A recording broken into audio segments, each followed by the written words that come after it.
Hello and welcome to the Bulletin Blog. I'm Helen, Executive Director of Policy and Governance at LLG, and I'm joined by our newly appointed President, Aneeka Muneer. Welcome, Aneeka.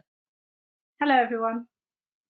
So it's been just, over a week now, Aneeka, since you were appointed LLG President. A fantastic achievement. Congratulations. Did you get a lot of reaction to your appointment, Aneeka? Thank you, Helen. Yes, the support was amazing, and considering that I am relatively new to the LinkedIn world, there was a lot of positive reactions, and I'm really grateful for that. The support is also appreciated from colleagues at Calderdale, the LLG, stakeholders, corporate partners, and of course my own family. Calderdale also did a press release, and that has now led to a local radio request to dedicate a programme to the role. So I'm really looking forward to that, and that's due to take place on the 19th of May. So I hope you tune in. So we will certainly make sure that there's some sort of link available. There's normally an on-demand link around so that our members can listen to that. Good luck for that, and I look forward to listening to it. So you might have just been appointed the LLG president, but you've actually been involved with LLG for quite some time now, haven't you, Aneeka? Tell us about your journey there.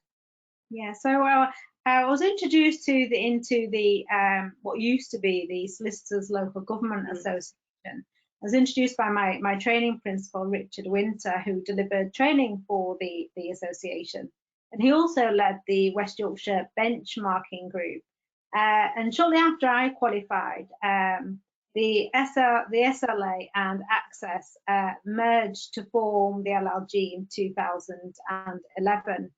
And at that stage, I was really keen to set up the LLG special activity area for prosecutions within the Yorkshire area, and merge this then with the existing West Yorkshire benchmarking group.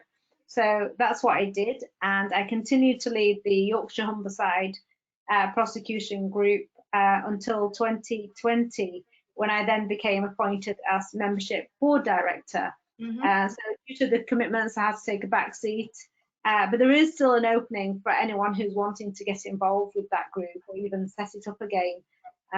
It's an invaluable role, and you're able to share working practice and really build those connections within the regional area, but with colleagues outside of your own authority.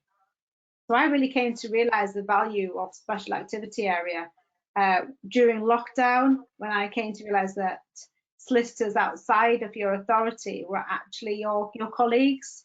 So yeah.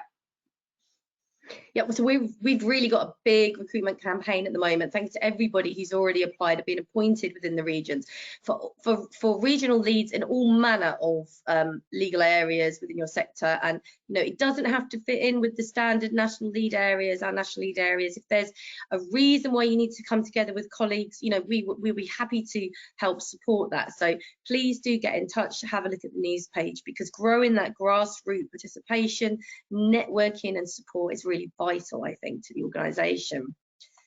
So we talked about how you got involved into LLG, but I'm interested to know why you chose, even further than that, how you chose the public sector, because some people fall into it, some people right from the start, because of what their exposure, want to forge a career in the public sector. What's your story, Aneeka? Okay, so so I was really raised in a generation where two professions existed, either law or medicine. Even though I love maths, I did not really enjoy the science subjects. Both parents worked in local government. My mum was a teacher, my dad a civil engineer, and they very much had socialist values and always really flagship local government and public service work. And I really now realise that they instilled in me the work ethic centred around probably the Nolan principles, which they are.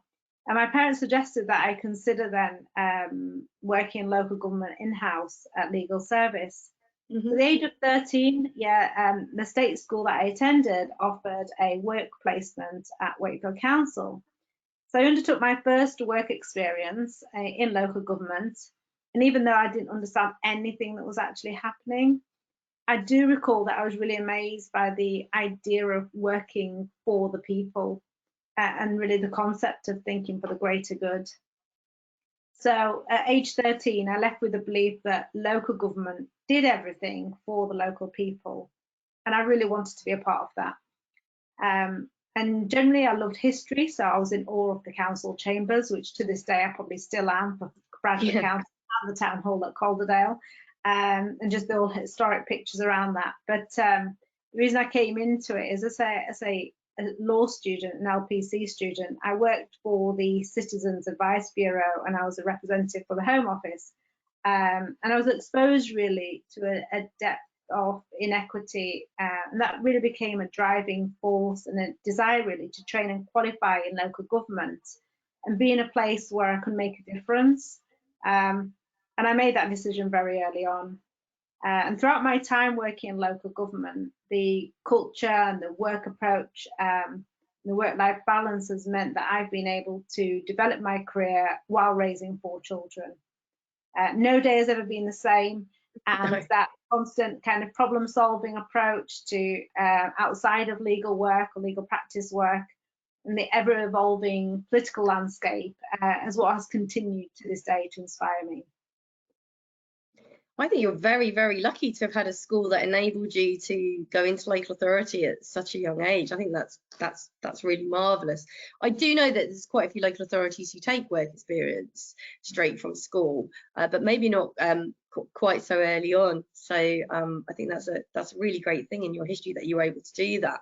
I know from the AGM that you talked quite a lot about a proper, effective representation of ethnic minorities and other disadvantaged groups within the profession, and actually not just within local government but within the legal profession as a whole, because there is a difference, isn't there, between the in-house and the private sector. We know that from some of the studies, certainly at the more senior level. But what do you think the sector could do to actually more widely encourage a more diverse representation of individuals, not just at entry level, but as I've said, in that senior role as well, in those senior roles? Yeah, so one thing I always recall working at Bradford Council for 17 years was that I never had to explain myself. I never had to explain who I did or what I did or why I did it. And I feel the same at Calderdale. We talk a lot about encouraging everyone to bring in their authentic self to the workplace, but that will only happen if there is no judgment and people feel safe to do so. So I do think that at entry level, it is sufficiently diverse. And throughout my profession, I have found there are more helping hands than negative experiences. But what's really important is for leaders to be brave by actively creating places of trust and psychological safety.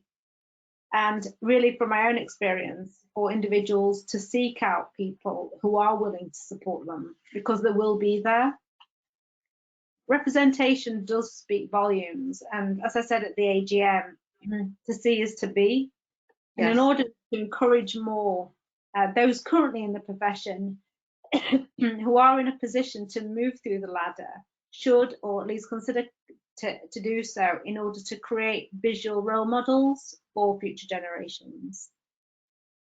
That's really great advice and great ambition, and we will do everything we can to help encourage that and bring that about. So we both, I'm not going to say how long, I was laughing with Helen Bradley about this on the podcast the other week, how long we've been involved in the sector. Time flies, but and we've seen a lot of changes, haven't we, and a lot of transitions and a lot of varying kind of crises throughout this time. But what's your greatest concern for the sector at the moment, would you say, Aneeka? So in terms of local government generally, I think the concern is around the impact of services with reduced resources. And then the increase in risk that brings, and the element of bureaucracy that can lead to really that tick box exercise out of fear of consequence, and ultimately deflect from the wider purpose of services. From a legal perspective, it is really supporting our client departments and ensuring that the publics receive the adequate services.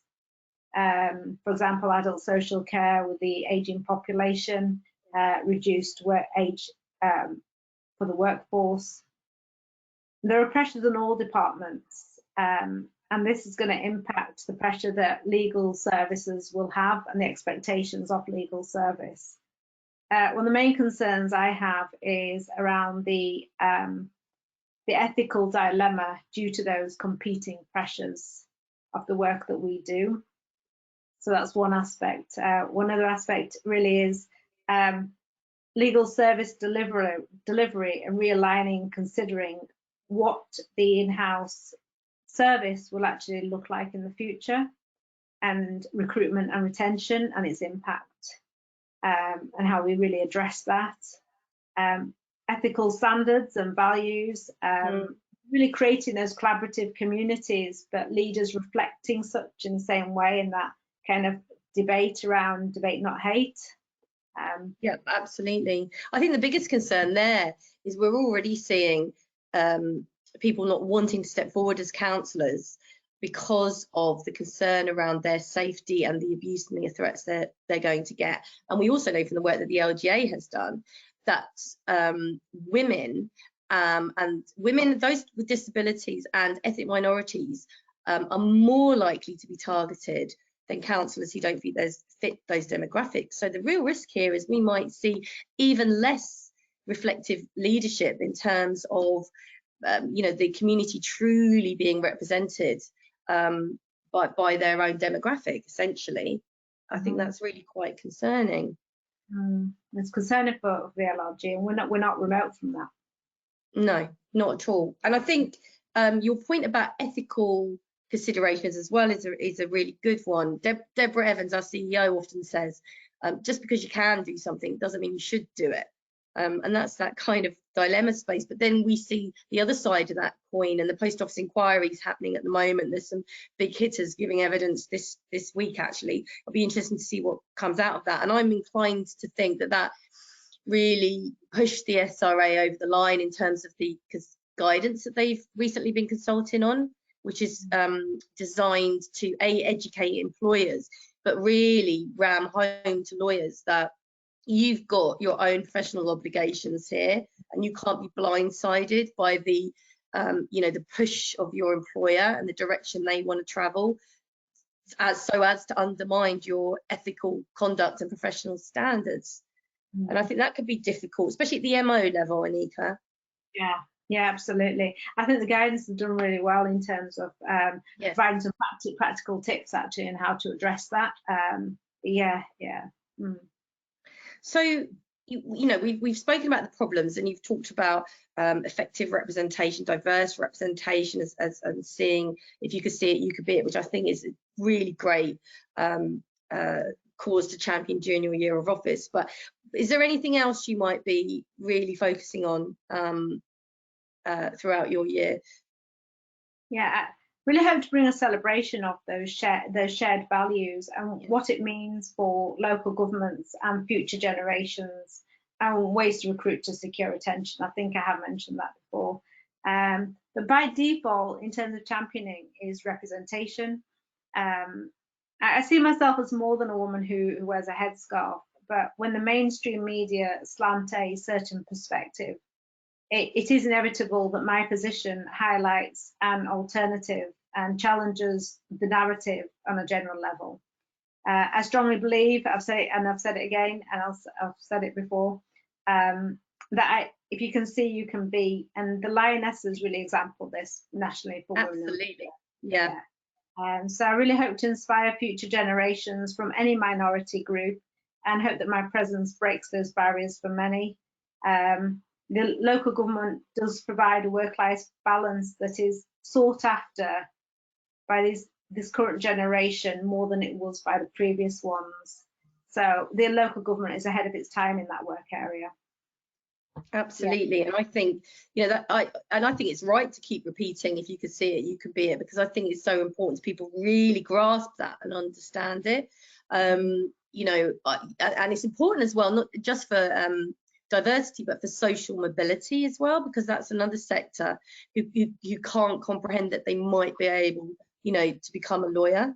When I first qualified, people asked me what I would do, and I said I was a solicitor, and they'd say, what, a real one?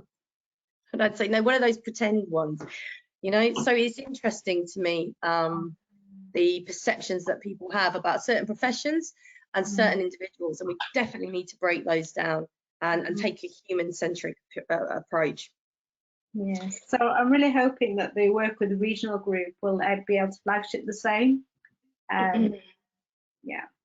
I think the regions are really crucial actually to LLG galvanizing itself. So, you know, we've mentioned it before. I'll mention it again. Please do get in touch if you're interested. Really happy to have just a general chat about what it involves as well, because we just want to encourage people, and we certainly want the juniors to wake up. And we've got some really good new ones on board, really enthusiastic, lots of great ideas, and that's what we need, that kind of participation.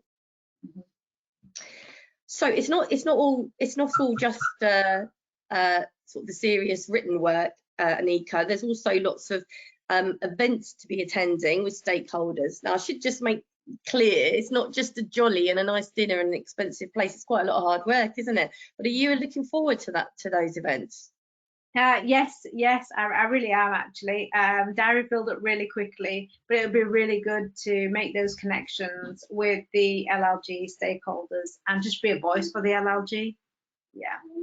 Yeah, absolutely. It's having to know who you're talking to, what campaigns and, you know, policies we're trying to influence with them. So I know it can be quite exhausting, but quite good fun to meet so many different people from around the country. And you get to go to Scotland and Ireland as well. I think you went to Ireland last year, didn't you? I went to Ireland last year. It was really amazing. I went with Rachel.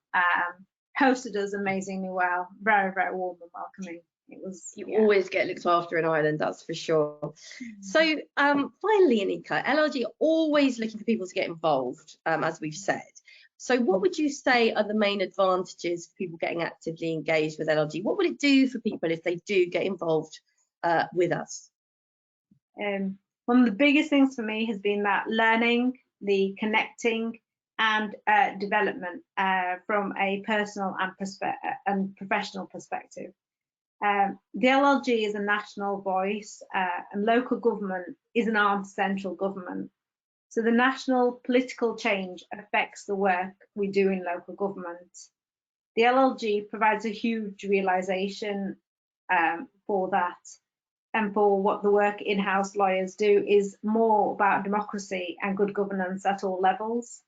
So all solicitors, whether you're adult social care, you're impacted by political policy and political change. And the LLG really helps to make those connections and join those dots. Absolutely, we absolutely do, yeah. Well, I look forward to your year of office, Aneeka, and wish you all the very best with that. And thank you for talking to me today. Thank you.